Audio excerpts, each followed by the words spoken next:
Dear friends, आज हम active voice और पैसिव वॉइस पर चर्चा करेंगे। एक्टिव से पैसिव में बदलने पर चर्चा करेंगे, उसके रूल्स पर चर्चा करेंगे। आप जानते हैं, जैसे एक्टिव वॉइस का प्रयोग नेचुरल है, उसी प्रकार पैसिव वॉइस का प्रयोग भी नेचुरल है। हालांकि एक्टिव वॉइस का प्रयोग अधिक होता है पैसिव वॉइस से। चलिए अब हम लोग एग्जाम्पल के माध्यम से समझते हैं। He writes a letter. Active voice में सबसे पहले सब्जेक्ट होता है, उसके बाद वर्ब होता है, उसके बाद ऑब्जेक्ट होता है, उसके बाद अदर्स होते हैं। यही इसका क्रम है, एक्टिव वॉइस का यही क्रम है, सब्जेक्ट, वर्ब, ऑब्जेक्ट और अदर्स।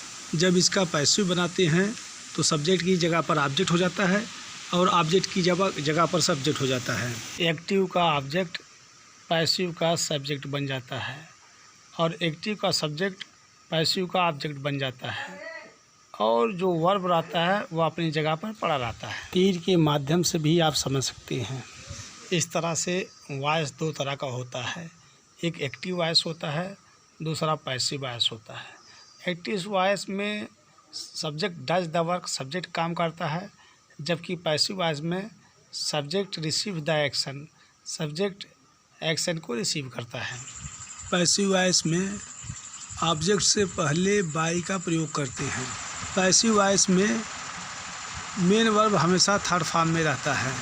एक्टिव वॉइस में जो प्रोनाउंस सब्जेक्टिव केस में होता है उसको पैसिव बनाते समय ऑब्जेक्टिव केस में बदल देते हैं और उससे पहले बाई का प्रयोग कर देते हैं। जैसे ही का हिम हो जाएगा, सी का हर हो जाएगा, दे का देम हो जाएगा, आई का मी, वी का आस, यू का यू, इट का इट हो जाता है। अभी हमने प्रोनाउंस को चेंज करना सीखे, अब हम लोग टेंस को चेंज करना सीखेंगे। आइए देखते हैं वन बाय वन करके। प्रेजेंट इंडेफिनिट टेंस, इसका जो हेल्पिंग वर्ब होता है इज एम आर होता है। जैसा कि आप जानते हैं पैसिव वॉइस में मेन वर्ब हमेशा थर्ड फॉर्म में रहता है। कोई भी टेंस रहेगा पैसिव वॉइस में मेन वर्ब थर्ड फॉर्म में रहेगा। तो प्रेजेंट इंडेफिनिट टेंस में helping verb is am are, past indefinite tense में हेल्पिंग वर्ब वाज वेयर का प्रयोग करते हैं, फ्यूचर इंडेफिनिट टेंस में हेल्पिंग वर्ब का प्रयोग विल बी, शैल बी का प्रयोग करते हैं। प्रेजेंट कॉन्टिन्यूअस टेंस में helping verb is am are के बाद बीइंग का प्रयोग करते हैं। पास्ट कॉन्टिन्यूअस टेंस में वाज वेयर के बाद बीइंग का प्रयोग करते हैं। पैसिव वॉइस में कॉन्टिन्यूअस टेंस के लिए बीइंग का प्रयोग होता है, कॉन्टिन्यूअस टेंस के लिए बीइंग का प्रयोग होता है। प्रेजेंट परफेक्ट टेंस में हैज बीन, हैव बीन का प्रयोग होता है। पास्ट परफेक्ट टेंस में हैड बीन का प्रयोग होता है और फ्यूचर परफेक्ट टेंस में विल हैव बीन और शैल हैव बीन का प्रयोग होता है। सब मिला करके परफेक्ट टेंस में बीन जोड़ दिया जाता है पैसिव वॉइस बनाते समय। हेल्पिंग वर्ब एक्टिव का ही रहता है, केवल उसमें बीन जोड़ दिया जाता है। Future continuous tense, present perfect continuous tense, past perfect continuous tense और फ्यूचर परफेक्ट कॉन्टिन्यूअस टेंस का पैसिव वॉइस नहीं बनता है। वैसे कुछ ग्रामेरियन हेल्पिंग वर्ब में बीइंग जोड़ करके पैसिव वॉइस बना देते हैं। चलिए हम लोग एग्जाम्पल के माध्यम से समझते हैं। एक्टिव वॉइस में है he writes a letter, he subject है, राइट वर्ब है, लेटर ऑब्जेक्ट है। तो सब्जेक्ट का ऑब्जेक्ट हो जाता है, ऑब्जेक्ट का सब्जेक्ट हो जाता है। तो यहाँ ए लेटर ऑब्जेक्ट जो है उसको सब्जेक्ट बनाएंगे पैसिव वॉइस में, तो ए लेटर। और प्रेजेंट इंडेफिनिट टेंस में helping verb is am are रहता है। तो a letter is main verb third form और ऑब्जेक्ट से पहले बाई का प्रयोग करते हैं, by him. Subjective case he का, ऑब्जेक्टिव केस हिम हो जाएगा। केवल सब्जेक्ट और ऑब्जेक्ट में परिवर्तन होता है और वर्ब अपने स्थान पर ही रहता है। अगला एग्जाम्पल देखते हैं। आई रोट ए लेटर, तो इसका हो जाएगा a letter was written by me. तो पास्ट इंडेफिनिट टेंस है, पास्ट इंडेफिनिट टेंस में वर्ब वाज वेयर हो जाता है पैसिव वॉइस में। Number third, she will write a letter will be written by her. Will shall के साथ B का प्रयोग होता है, विल शैल के साथ फ्यूचर इंडेफिनिट टेंस में विल शैल के साथ बी का प्रयोग होता है। मेन वर्ब हमेशा थर्ड फॉर्म में रहता है, जैसा कि आप लोग जानते हैं। तो a letter will be written by her. अगला, you are writing a letter. A letter is being written by you. You subjective case भी होता है और ऑब्जेक्टिव केस भी यू ही होता है। अगला है, I was writing a letter. इसका हो जाएगा a letter was being written by me. तो कॉन्टिन्यूअस टेंस में हेल्पिंग वर्ब के बाद बीइंग का प्रयोग होता है। हेल्पिंग वर्ब सब्जेक्ट के अनुसार लगता है और उसके बाद बीइंग का प्रयोग होता है। They have written a letter. इसका पैसिव हो जाएगा a letter has been written by them. अगला है, I had written a letter. A letter had been written by me. अगला है, you will have written a letter. A letter will have been written by you. Perfect tense में helping verb के बाद been का प्रयोग होता है। Been का प्रयोग होता है। सरप्राइज्ड, एस्टोनिश्ड, डिसअपॉइंटेड, डिस्ट्रेस्ड, डिसप्लीज्ड और अलार्म्ड वर्ब के पश्चात पैसिव वॉइस में ऐट का प्रयोग होता है, बाई का प्रयोग नहीं होता है। जैसे योर इंटेलिजेंस सरप्राइज्ड मी। इसका हो जाएगा I was surprised at your intelligence. At का प्रयोग होगा, ना बाई का प्रयोग नहीं होगा। His success astonished us. इसका हो जाएगा we were astonished at his success. तीसरा है, this news alarmed his father. इसका हो जाएगा his father was alarmed at this news. Married, known, obliged के बाद प्रीपोजिशन टू का प्रयोग होता है, बाई का प्रयोग नहीं होता है पैसिव वॉइस में। जैसे करण मैरिड सोनम, तो Sonam was married to Karan, by का प्रयोग नहीं होता, टू का प्रयोग होता है। Everybody knows Gandhi ji. Gandhi ji is known to everybody. He will oblige me. I shall be oblige to him. Pleased, satisfied, disgusted, charmed, thronged and lined के बाद पैसिव वॉइस में प्रीपोजिशन विद का प्रयोग होता है, बाई का प्रयोग नहीं होता है। जैसे हर परफॉर्मेंस इम्प्रेस्ड मी, तो इसका हो जाएगा I was impressed with her performance. My behaviour pleased him. इसका हो जाएगा he was pleased with my behaviour. The passengers lined the booking window. इसका हो जाएगा the booking window was lined with the passengers. Rules वही रहता है, subject का ऑब्जेक्ट हो जाता है, ऑब्जेक्ट का सब्जेक्ट हो जाता है और जो वर्ब होता है वो अपनी जगह पे पड़ा रहता है। यदि verb contained, interested, consisted, observe आदि आए तो पैसिव वॉइस बनाते समय प्रीपोजिशन इन का प्रयोग करते हैं बाई के स्थान पर। This box contained many beautiful things. Many beautiful things were contained in this box. अगला है, this book interest me. I am interested in this book. यदि सेंटेंस में दो ऑब्जेक्ट हों तो एक ऑब्जेक्ट को सब्जेक्ट बना देते हैं और दूसरे ऑब्जेक्ट अपने स्थान पर ही रहता है। जैसे Sita wrote a letter to me. इसका हो जाएगा I was written a letter by Sita. या इस तरह भी बना सकते हैं, a letter was written to me by Sita. या इस तरह भी बना सकते हैं, a letter was written me by Sita.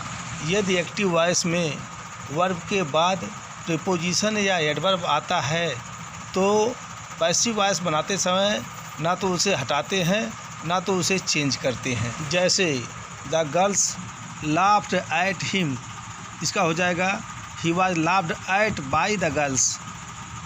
His father is looking after him, तो he was being looked after by his father. Children can play with these dolls. These dolls can be played with by children. कभी कभी active voice का subject important नहीं होता है तो passive बनाते समय उसे छोड़ दिया जाता है। जैसे everybody should respect elders. The elders should be respected, everybody छोड़ दिया गया है।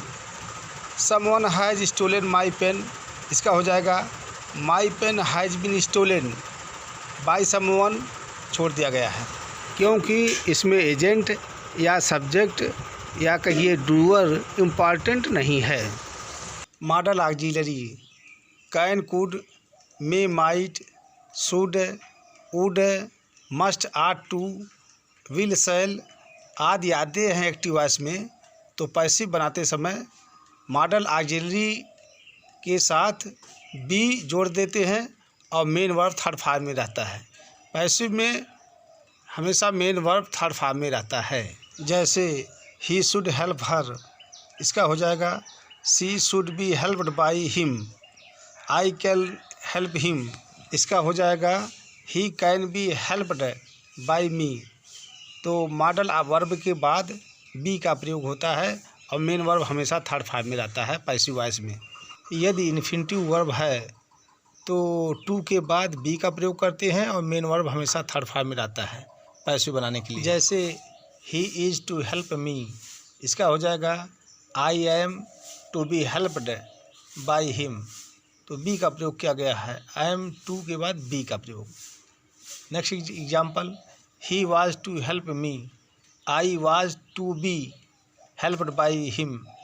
ही has to help me, I have to be helped by him. Infinitive verb में टू के बाद बी का प्रयोग करती हैं और मेन वर्ब थर्ड फॉर्म में रहता है। उसी प्रकार से मॉडल्स में बी का प्रयोग करते हैं और मेन वर्ब थर्ड फॉर्म में रहता है, इसमें टू नहीं रहता है।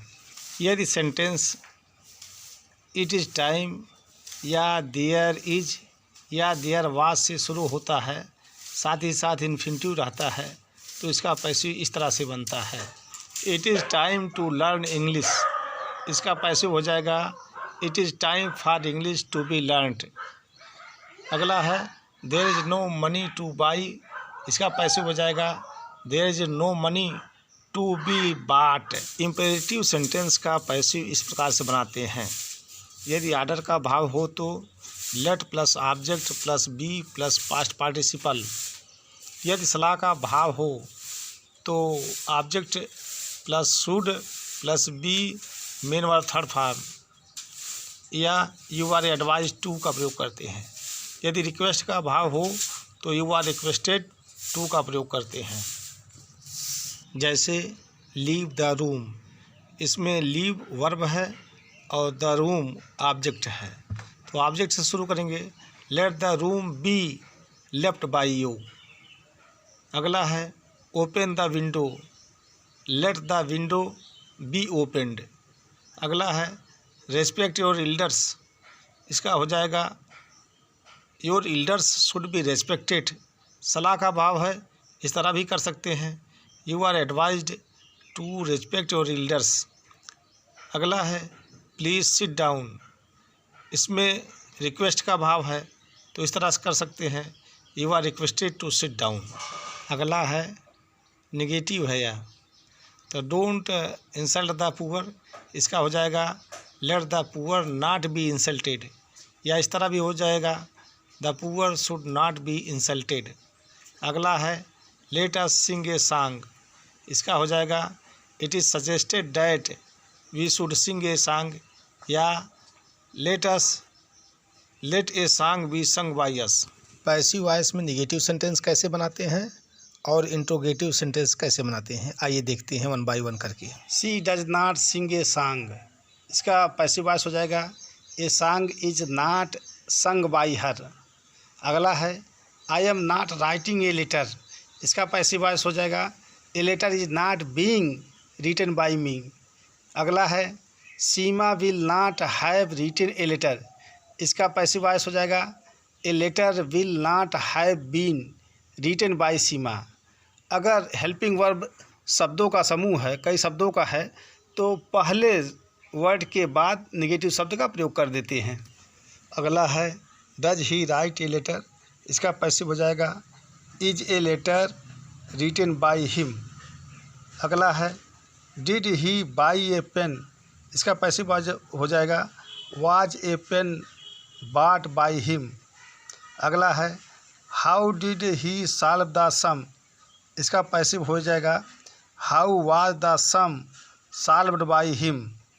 अगला है हु टॉट यू इंग्लिश, इसका पैसिव हो जाएगा by whom were you taught English अथवा who were you taught English.